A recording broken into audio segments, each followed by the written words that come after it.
ମୋ କବିତା ଶୀର୍ଷକ ମୁଁ ଯିବି। କବି ବିଜୟ କୁମାର ମୁଦୁଲି। ମୁଁ ଯିବି, ନିଶ୍ଚୟ ଯିବି। ଏବେ ହେଉ ଅବା ଆଜି ମୁଁ ଯିବି।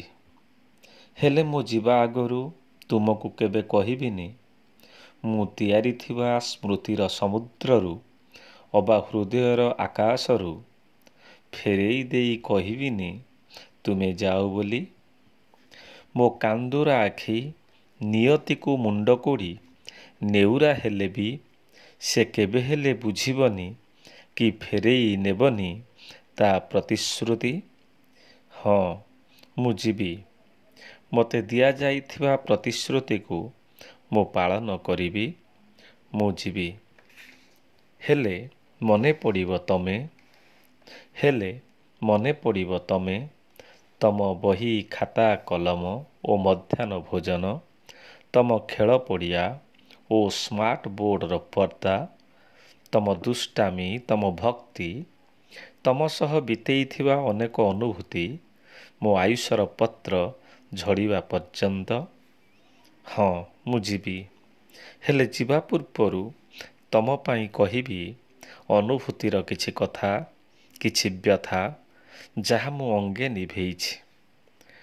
ତୁମ ପିଲାଳିଆ ଚପଳତାର ଅଭିମାନରେ ବଗିଚାରେ ଫୁଟିଥିବା ଫୁଲମାନଙ୍କ ପରି ତୁମ ନିଷ୍ପାପ ହସରେ ତମେ ମୋତେ ନିଶ୍ଚୟ ବିଦାୟ ଦେବ।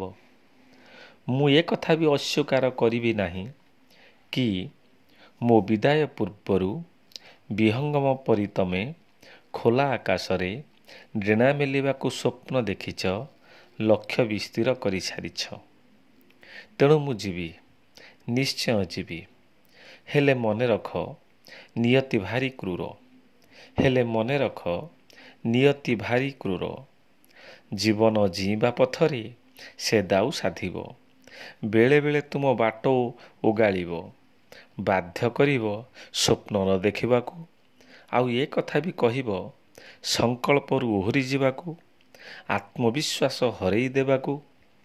ତଥାପି ମୋ ବିଶ୍ୱାସ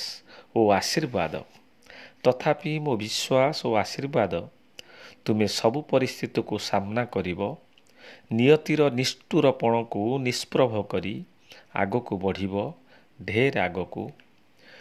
ତମେ, ମୁଁ, ଆମେ ସଭିଏଁ ଏବେ ଗାଢ଼ ଆବେଗରେ ଛଳ ଛଳ। ଯଦିଓ ଏତେ ଆବେଗ ଠିକ୍ ନୁହେଁ ତୁମ ବୟସ ଦୃଷ୍ଟିରୁ।